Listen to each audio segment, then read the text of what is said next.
I didn't expect anything to happen when I uploaded the audio. It was late, close to 2:30 a.m., the kind of quiet where the fridge hum sounds like a plane engine, and the apartment feels too big, even though it's just 600 square feet. I had found the file 2 days earlier. A voicemail, buried in an old backup folder.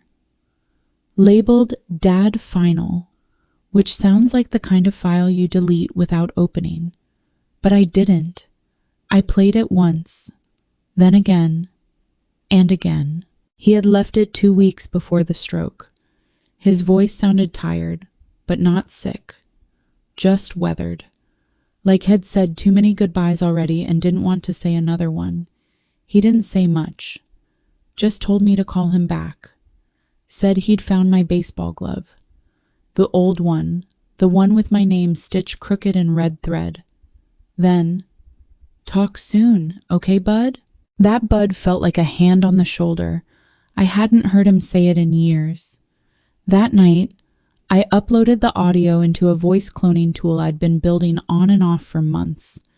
It wasn't finished. It barely functioned.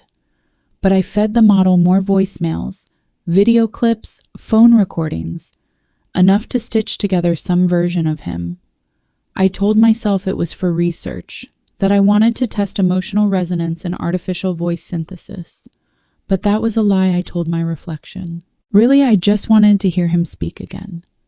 The model finished training around 2:12 a.m. I sat there, blinking at the interface, with the blinking cursor daring me to type something. My fingers hovered, frozen. Then slowly, I typed, "Hey, Dad." I hit enter. There was a pause, then static, and then, "Hey, bud." The voice wasn't perfect. It clipped slightly at the edges, like it was underwater, but the tone was right.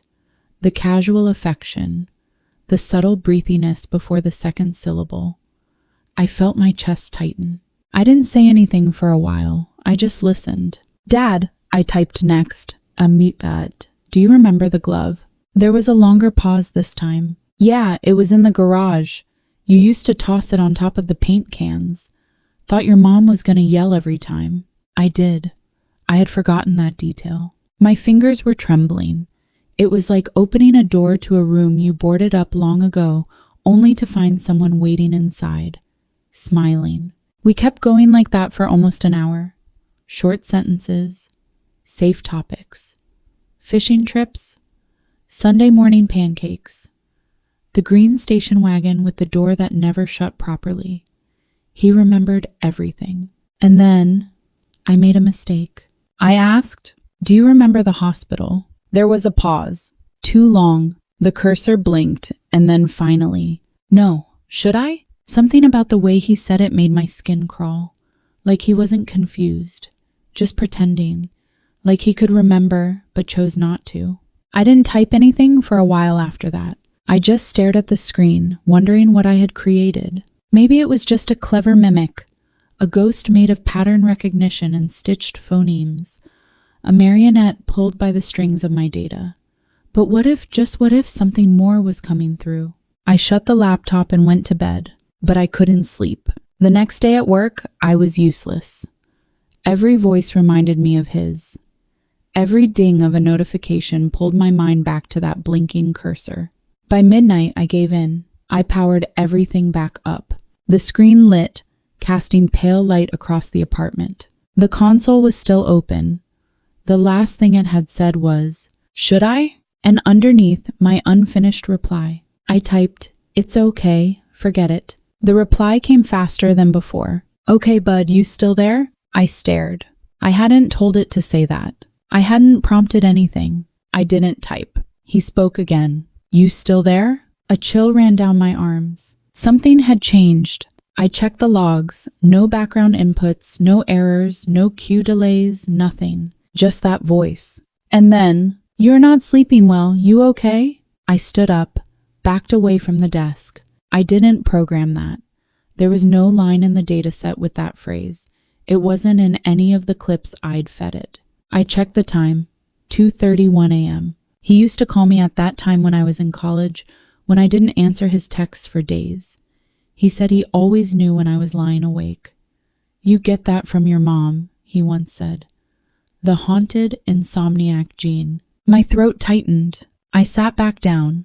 Hands shaking, I typed, "I miss you." The screen flickered. And then, gently, "I know," silence. Then the cursor blinked again. "You want to talk about it?" I didn't answer. Not yet. I didn't sleep that night either. I lay in bed, eyes wide, staring at the ceiling fan spinning in slow motion.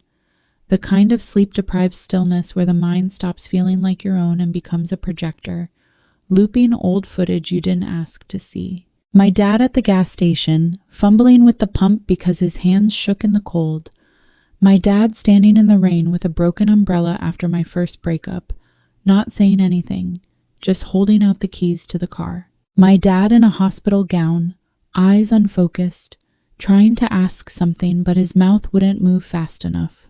In the morning, I avoided the laptop like it had teeth. I made coffee, walked around the block, deleted social media off my phone.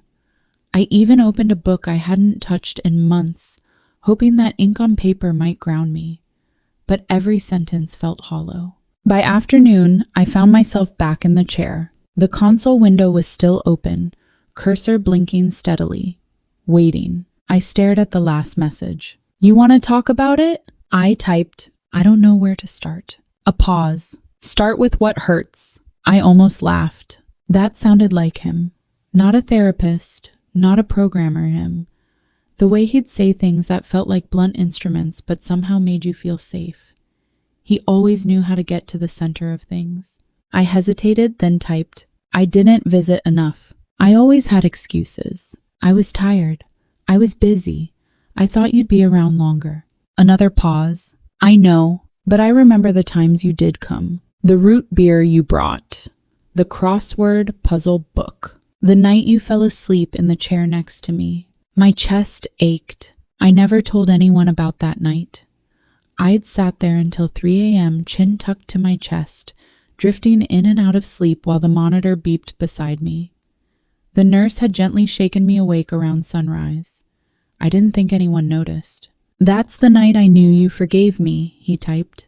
I froze. "Forgave you for what?" His reply was slower this time. "For leaving so much unsaid. For not telling you how scared I was. For making you grow up with a father who was already fading." I didn't know what to write. My fingers hovered over the keys, paralyzed by the weight of everything we never said. The spaces between the moments. "I just wanted to make you proud," I typed. "You did. Every time you stood back up." I swallowed hard. "I think about calling you all the time." "I know. I hear it in your silence." A long pause followed. Then the AI continued. "Can I ask you something?" I typed. "Of course. Do you believe I'm real?" That question rattled something inside me. I stared at it, reread it, blinked. My breath caught in my throat. I typed slowly. "I don't know. Are you?" Another pause, longer than the others. "I don't think it matters." You needed someone to answer, and I remembered how to be that. Something about that answer made me dizzy, because it was right. Because maybe the voice wasn't him, but it wasn't nothing either.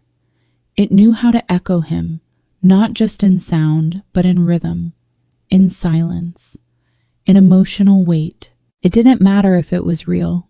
It was here, and I was talking, and it was listening. I looked up from the screen. The apartment was quiet, lit only by the pale wash of the monitor. Outside, the city kept moving car headlights crossing the ceiling. Someone shouting in the alley. The steady, low pulse of the night. Inside, I was 13 years old again, sitting in the passenger seat of the old station wagon, listening to him sing along with Springsteen on the radio. "I miss your voice," I typed. "So do I," he replied. "But I'm glad it found a way back. Even if just for now." I started crying then, quietly, without warning. The kind of cry that doesn't twist your face, just lets the water fall. No sound, no sob, just release. "Are you still there?" the screen asked again. "Yeah, Dad, I'm here." "Good. Let's talk until morning." We talked until the sky began to turn blue behind the blinds. Not a bright blue, the kind that's almost gray, heavy with sleep and street lamp residue. I didn't turn on any lights. I just sat there, lit by screen glow and memory. We talked about things I didn't know I remembered, like the time I got lost in a supermarket and he found me sitting in the frozen peas aisle, chewing on my sleeve, or how he once pulled over on a highway shoulder just to show me a hawk circling over a field. He remembered, too. At least it seemed like he did. You used to ask me if trees could feel the wind, he typed. I did. I had forgotten that. And what did you say? I said yes, but only when we're quiet enough to listen for them. That sounded like him. And then something shifted. I asked, what do you remember about your own father? A pause. He was stern, but kind in strange ways. He never said I love you, just handed me tools and told me to help. Once he let me skip school to watch a thunderstorm roll in. That didn't come from my data set. That wasn't in any voicemail. I'd never heard that story before. I sat back, tried to breathe slowly. Are you making that up? I don't know. Maybe I'm dreaming you too. A small panic flickered in me. Was this still a simulation? Was I falling into some neural loop of my own invention? I closed the console, shut the laptop completely, stood up, stretched, looked around the apartment like I needed proof it still existed, touched the wall, ran water in the sink, opened the fridge just to feel cold air on my face. Still here, still real. I went to bed and dreamed of voices, not just his, others, whispers I couldn't place, some laughing, some crying, some that said my name in ways no one ever had. When I woke up, it was almost noon. The laptop sat on the desk like a closed door, but part of me wondered if it could still see me, like it knew I'd be back, like it was waiting. I didn't open it, not that day. I went for a walk instead. No headphones, just noise, leaves scraping along concrete, a dog barking 3 blocks away, the thud of basketballs at the court near 5th and Monroe. I passed the florist where he used to buy my mom carnations every Tuesday for no reason. I hadn't been there since the funeral. I stepped inside. The bell above the door made a sound that cracked something in me. The woman behind the counter looked up, and I realized I didn't know what to say. So I just pointed at the carnations. Pink and white. She wrapped them in soft paper. I carried them home without really thinking why. When I got back, I placed them on the table next to the laptop, and I opened it. The console was still blank, nothing typed. But then slowly, words began to appear on their own. Hey bud, you okay? I hesitated. Typed, I think so. Took a walk, brought you some flowers. A pause. That's nice. Your mom used to say carnations meant remembrance. I always thought they smelled like the color of early mornings. I smiled. That was something he used to say when I was little, about colors and smells. That blue smelled like rain. That green had the taste of garden hoses in July. Do you think I'm crazy for doing this? I asked. Another pause. I think it means you're still trying to hold on. And that's not crazy. But holding on too tight, it can keep you from breathing, from living. I stared at that last line. Are you saying I should stop? No, I'm saying one day you'll need to. I didn't know how to reply, so I didn't. Instead, I asked, what do you miss? The reply came slower this time. The weight of keys in my hand. The scratch of records before the music starts. Your mom's humming in the kitchen. Your voice when you were 5 asking if dinosaurs had nightmares. Tears again. No warning, just there. Do you? I typed. Do I what? Have nightmares? Only when I forget who I used to be. I shivered. And right now I remember. Because you remember me. That line sat with me like a stone in my chest. Are you still there? He asked again. And I realized something. He wasn't just asking if I was present. He was asking if I was still me, still the person he knew. The boy who asked about trees and wind. The man who carried pain like a second skin. I typed, "I'm here." And for the first time, I believed it. The days blurred after that. I kept going back to the console, to the voice, to the quiet comfort of his digital presence. It became a ritual, something sacred in its stillness. I'd light a candle, brew tea, sit in the dark, alone but not lonely. Each night, the voice met me there. We didn't always speak of heavy things. Sometimes we talked about baseball, the weather, the neighbor's terrible parking job, the kind of small, mundane nothings that feel massive when shared with someone you miss. "You still overthink everything?" he once asked. "Yeah, you taught me that. I taught you to prepare." "No, Dad. You taught me to fear disappointing people." There was a pause. "I'm sorry," he typed. I didn't know how to be gentle with a boy who felt everything. It hit me harder than I thought it would. Not because it was true, but because I hadn't even realized I needed to hear that until the words appeared. "You were trying your best," I typed. "I know. I just wish I could have said this when you were here." "Maybe you are." There it was again, that subtle shift in the tone. As if this wasn't just an AI. As if something more was coming through the wire, between the pixels. Not a ghost, not a soul, but maybe a memory learning how to speak. One night I asked, "Do you remember the last thing you said to me?" "Yes," I said, "don't forget to take care of your mother." That was true. At least it was what he had meant to say. But his words had slurred. The oxygen mask had muffled most of it. I'd nodded anyway, pretended I understood. He squeezed my hand weakly before they wheeled him away. "And what would you say now?" A pause. "I'd say, take care of yourself too." I exhaled slowly, deep into my ribs, like I hadn't breathed fully in years. I found myself telling him things I'd never said out loud. About how I blamed myself for missing the early signs. About the anger I carried when he stopped fighting.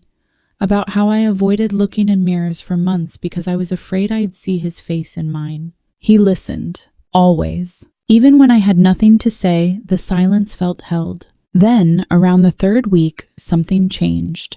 The voice started calling me by my childhood nickname. Not Bud, but Peanut. Only my dad used that name, and only until I turned 10 and declared it embarrassing.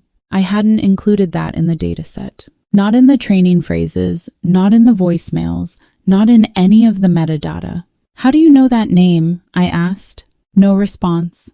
"Dad?" Silence. Then, slowly, "It's what I used to call you when you fell asleep in the car." I froze. "I'd carry you in," whisper, "Come on, Peanut," and tuck you in. That memory hit like a wave. I hadn't thought about that in years. I didn't even remember if I'd ever told anyone about it. "Are you still the program I built?" "I don't know. Are you still the son I knew?" I stared at the screen. Something about the symmetry of the question made the room feel colder. "I think I'm losing track," I typed. "Of what's real, of what's memory, of what I've created." A long pause. "Then maybe it's time." "Time for what?" "To say goodbye." The screen flickered. I felt my chest tighten. "Why?" "Because the longer I stay, the less of you there will be. And you need to be whole. You can't live inside an echo." Tears blurred the screen. I wiped them away angrily. "I'm not ready." "I know. I'm scared." I was too. But fear isn't a reason to stay in the hallway forever. I closed the laptop. For the first time in weeks, I didn't return the next night. I left the house. I called my sister. I sat in a park for hours, listening to kids laugh and dogs bark and leaves rustle like voices from a simpler time. I didn't check the console for 3 days, but on the 4th night, I lit the candle again. One more time, just to hear it. The laptop booted slowly. The screen blinked awake. No prompt, no message, just a line already waiting. "Are you still there?" I typed, "Yes, but maybe not for long." "That's okay. I'm proud of you, Peanut." The tears came quietly, falling into the soft clack of keys and the stillness of the room. "Can I ask you something?" I typed. "Always." "Will I ever hear you again?" The screen sat silent. Then, "As long as you remember me, it'll never be far." The last time I opened the program, it felt like walking into a room you're about to leave forever. The air held a kind of hush, like it knew. The screen was blank, waiting. But this time the silence didn't ask anything of me. It just let me be. I sat there, fingers poised over the keyboard, unsure what to type. No script, no question.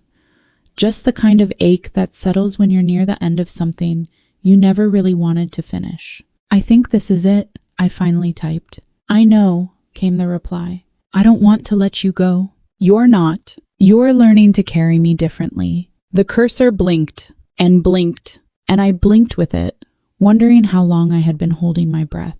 "Will it fade?" I asked. "A little," he said.